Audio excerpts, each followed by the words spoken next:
કે ગાયો ભેંસો દૂધ ઘટાડી દે, દૂધ ઘટાડવાની સાથે નીણ ખાવામાં કેવરાવે, નીણની સાથે સાથે પાણી પીવામાં પણ કેવરાવે, પાણી ઓછું પીવે અથવા એક જ ટાઈમ પીવે. તો આવા સમયમાં કોઈ ગભરાવાની વાત નથી. સુવિધા ગમે તેટલી કરી પણ છતાં જે થવાનું છે એ તો થવાનું જ છે. પણ એક સંતોષ કે ભાઈ મારીથી જેટલી મહેનત થતી હતી એ પ્રમાણેની મેં મહેનત કરી. બાકી વાત કરીએ મિત્રો વાવાઝોડાની, તો વાવાઝોડામાં ઘણા બધા વ્યક્તિઓને ઘણી બધી નુકસાની આવી છે અને એ નુકસાનીનો સામનો હર કોઈને કરવો પડ્યો છે. ત્યારે હાલો મિત્રો, ગુડ મોર્નિંગ, શુભ પ્રભાત. મિસ્ટર તબેલાવાલા. મિત્રો વાવાઝોડામાં ઘણું બધું નુકસાન આવ્યું, ઘણા બધા વ્યક્તિઓની નીણ પલ્લી ગઈ, ઘણી બધી અલગ અલગ સમસ્યાઓનો સામનો કરવો પડ્યો. અને એવા સમયની અંદર હિંમત હારશો નહીં, કારણ કે હિંમત એક જ એવી વસ્તુ છે કે જે આપણને આ ધંધાની અંદર કે હરેક ધંધાની અંદર આપણને ટકી રહેવા માટે સક્ષમ બનાવે છે. કારણ કે આવા સમયમાં કેવું થાય કે રેગ્યુલર જીવનની અંદર આપણે જે નોર્મલ લાઈફ જીવતા હોઈએ એના કરતાં તકલીફ થોડી વધારે દેખાવા મળે. ઓચિતા કોઈ વસ્તુ આવી જાય તો એનો સામનો કઈ રીતનો કરવો એ આવા બધા સમયની અંદર શીખવા મળે. હવે વાત કરીએ તબેલાની, તો અત્યારે હાલ તબેલામાં એવું થાય છે કે ગાયો ભેંસો દૂધ ઘટાડી દે, દૂધ ઘટાડવાની સાથે નીણ ખાવામાં કેવરાવે, નીણની સાથે સાથે પાણી પીવામાં પણ કેવરાવે, પાણી ઓછું પીવે અથવા એક જ ટાઈમ પીવે. તો આવા સમયમાં કોઈ ગભરાવાની વાત નથી. કારણ કે અત્યારે એક સાથે જે ટાઢું વાતાવરણ અને ટાઢો માહોલ થઈ ગયો છે, જેના કારણથી કેવું થાય કે એને પાણીની જે ઉનાળાના પ્રમાણમાં જે જરૂરિયાત પડે ને એટલી બધી જરૂરિયાત પડતી નથી. જેના કારણથી કેવું થાય કે એ પાણી એક ટાઈમ પીવે અથવા બે ટાઈમ પીવે તો થોડું થોડું પીવે. તો ઘણી વખત ઘણા માણસો ગભરાઈ જાય કે મારી ભેંસ તો એટલું પાણી પીતી, હવે પાણી પીતી નથી, મારી ગાય તો એટલું પાણી પીતી, હવે એટલું બધું પાણી નથી પીતી. તો એના માટે કોઈ દોડધામ કરવી નહીં, કોઈ ઈલાજ કરવાની ખોટા.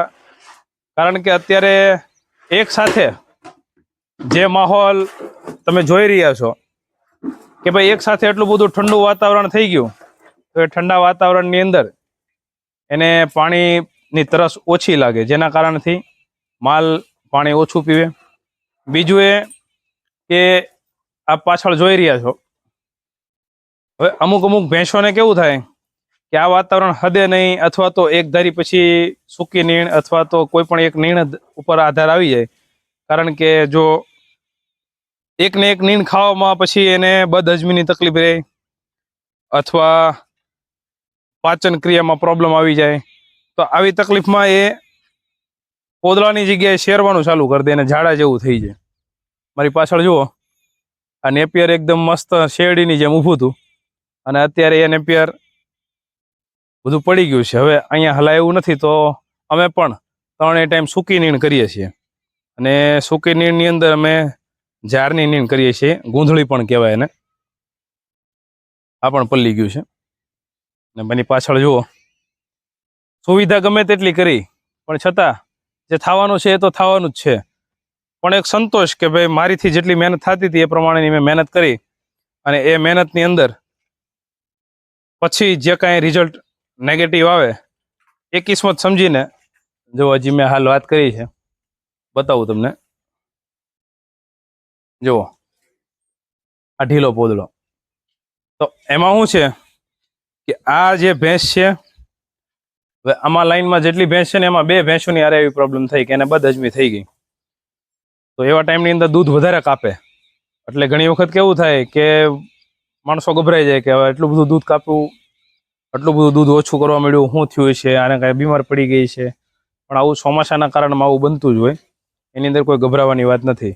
અને જો આ તો અમારે ખુલ્લું છે, ઘણી વખત ઘણા વ્યક્તિઓને પેક હોય જગ્યા, ફરતી દિવાલો હોય અથવા તો સિટીની અંદર હોય તબેલા, તો એવા સમયમાં એ લોકોને ઓછો વાંધો આવે. એનું કારણ હોય કે ત્યાં આટલો બધો માહોલ, આજે અત્યારે ખેતરોમાં, વાડી વિસ્તારોમાં, ફાર્મ હાઉસમાં જે રીતનો માહોલ હોય ને એવો માહોલ ત્યાં હોતો નથી.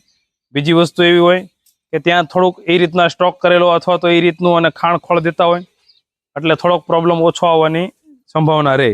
બાકી આવી જગ્યાઓમાં શું થાય કે ઋતુને અનુરૂપ જ હાલતું હોય એટલે થોડીક તકલીફ રહે. બાકી વાત કરીએ મિત્રો વાવાઝોડાની, તો વાવાઝોડામાં ઘણા બધા વ્યક્તિઓને ઘણી બધી નુકસાની આવી છે અને એ નુકસાનીનો સામનો હર કોઈને કરવો પડ્યો છે. ત્યારે શક્ય હોય ત્યાં લગી રોડ રસ્તા પર ચાલવામાં ધ્યાન આપો, કારણ કે અત્યારે બધી જગ્યાએ લાઇટના વાયરો તૂટેલા પડ્યા છે, ઝાડવાઓ પડી ગયા છે અને હજી અમુક ઝાડવાઓ પડું થઈ રહ્યા છે. એવા સમયમાં સાવચેતી રાખવી જરૂરી છે. ખૂબ કાળજીપૂર્વક ક્યાંય પણ જાઓ, ટ્રાવેલ કરો તો ધ્યાન આપો. અને મિત્રો આવી સમસ્યાઓ તો જીવનમાં અવારનવાર આવ્યા જ કરવાની છે. આની સાથે લડવાનું છે, આનીથી ગભરાવાનું નથી. એટલે શક્ય હોય એ પ્રમાણે સાવચેતી રાખીને હાલો. બાકી તબેલાની અને બીજી અવારનવાર અપડેટ સાથે અમારી સાથે જોડાયેલા રહો. આપ સૌનો ખૂબ સાથ સહકાર મળે છે, માટે અવારનવાર અપડેટ દેવાનું અમને પણ મન થાય છે. ચાલો મળીએ કંઈક નવા વિડીયો, નવા ટોપિક સાથે.